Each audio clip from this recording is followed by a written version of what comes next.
Hey everybody, I want to say welcome to the video. In today's video we're going to be hearing my friend Angel's story. I think it's a very important story for people to listen to because he talks about how he grew up and the transition he went through to get to Hawaii. I also think it's important because you can hear different perspectives along the way. So I hope you enjoy, and thanks for watching.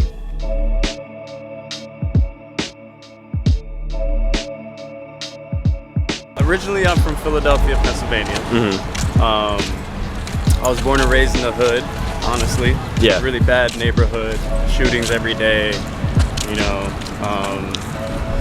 drugs, was really popular in the neighborhood, in the community and things like that. So that's the environment I came up in. Yeah. A very dangerous environment.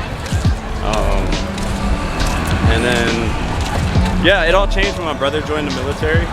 I basically became like an army brat at that point, and my brother's mission and goal was to take us out of the hood, take us out of that bad environment. Yeah. And he ultimately did that. He ultimately did that. Yeah. He joined the military, I want to say in like 2002 or 3, somewhere around there. And after he came back, he moved us out to Texas, which was a complete culture shock, completely different to what. I have a question now. What's up? How long were you in Philadelphia for? I was in Philly for 10 years. For 10 years? Yeah, for 10 years. So can you take me through what that time was like exactly in Philadelphia? Like growing up to being a 10-year-old, what your experiences were like, and how would you describe it to someone who, like me, isn't from that area or doesn't have the idea of what the hood looks like? Right. I would say it's a very cautious. Everything was look over your shoulder. Everything is don't trust the person that you meet. It's a very everybody's an enemy environment. Like just walking down Waikiki right now, I could comfortably talk to somebody else. You know what I mean? Yeah.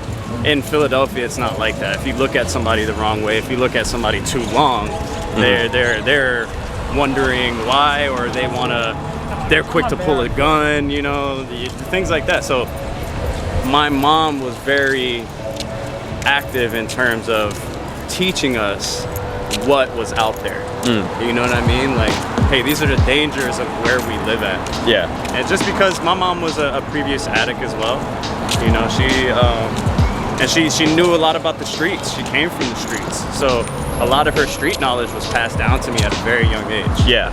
So I was that kid at 6 years old walking to school, looking over my shoulder and always watching and wondering what's gonna happen next. You don't know if there's gonna be a gang violence, on the street that you're walking down, and you could get caught by that bullet. Yeah. That's the environment that Philly has, and Philadelphia ultimately. I lived in Kensington, like right down from this subway area, and that was the most active. That is still the most addict ran area, like very drug ridden and things like that. So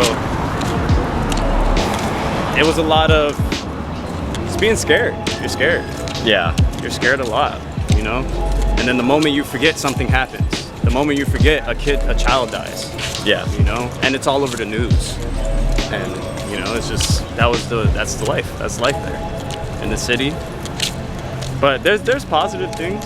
There's definitely positive things about Philadelphia that I remember as a kid. Like what?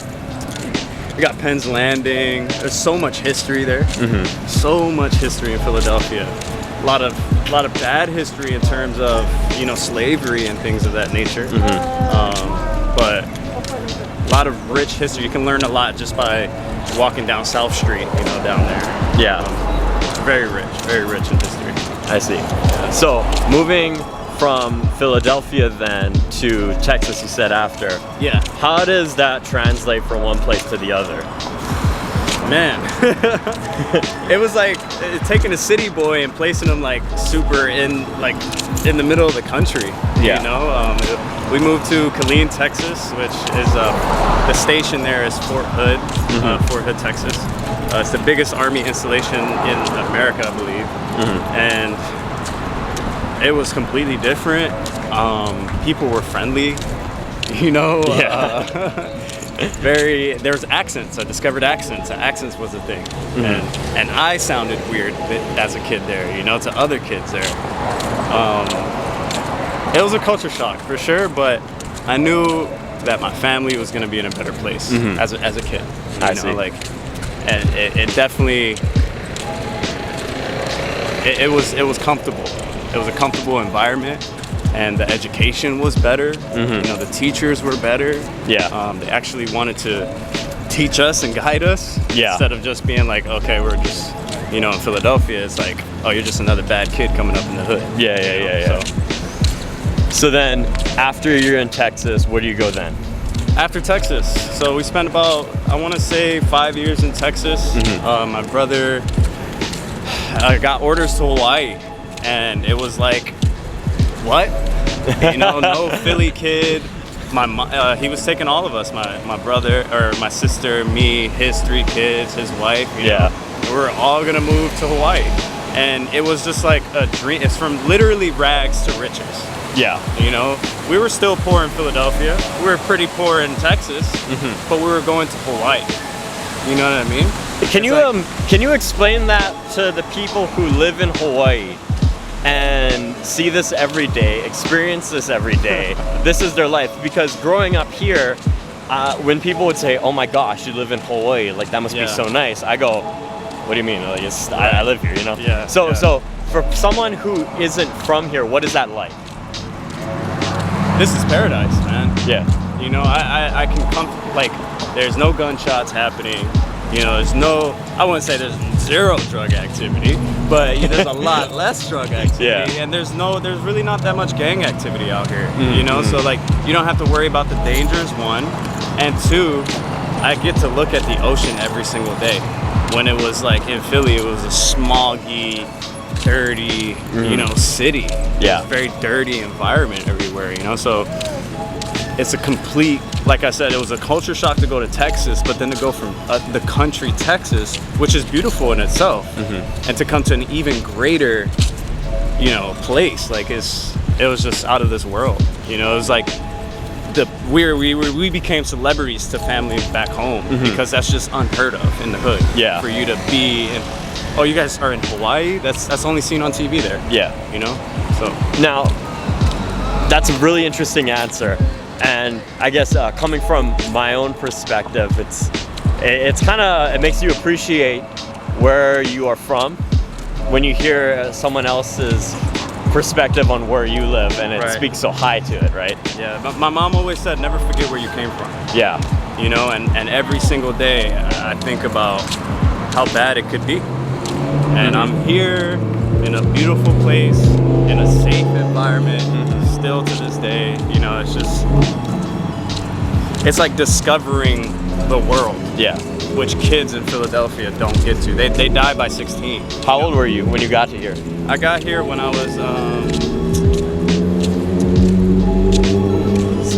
I think I was 15 going on 16. 15 going on 16, yeah. So sophomore. No. Okay, let's backtrack a little bit. Freshman year. Freshman year, okay. Yeah, freshman year. Yeah, so I can't really remember the age when I got here. Kind of bitter, but you said that people in Philly, a lot of times they die at the age of 16. So yeah, their goal here. is to make it to 21. Yeah. You know, in the hood, your goal is to make it to 21. So it has a little bit more importance to you, the fact that you're in Hawaii at the age of 14, 15, 16. Yes. And you're already at that moment where it's like, okay, I'm in a good place. Yeah, because kids at 14, 15 in Philadelphia are selling drugs, are addicted to drugs. What were you doing at 14, 15, 16 right now? I was focused heavily in school. I was seeking a higher education. I was, you know, I don't know, focused on my family. Yeah. You know, things like that. But kids have so much more to worry about when their environment's dangerous, and some of them have to provide for their families, you know, because their parents are addicts. Yeah. You know, so that's how it is. It's a rough life out there then. Yeah, absolutely. Philadelphia, it's very rare that people make it out of the hood. Yeah.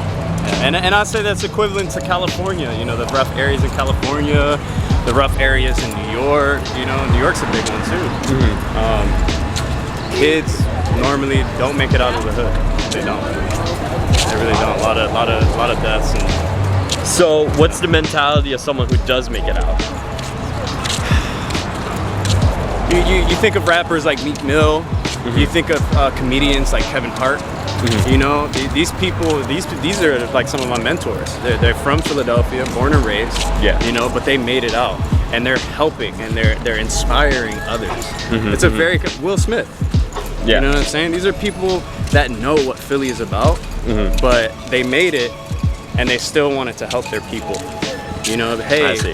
you know what I mean? They reach back and they're just like, hey, you know, the hood's terrible. They rap about it, they talk about it, and a lot of them are motivational now. You know, and I feel like that's where I'm headed. I want to be that person to motivate others. Yeah. That it is possible. You don't have to be subjected to a life that you feel like you're trapped in.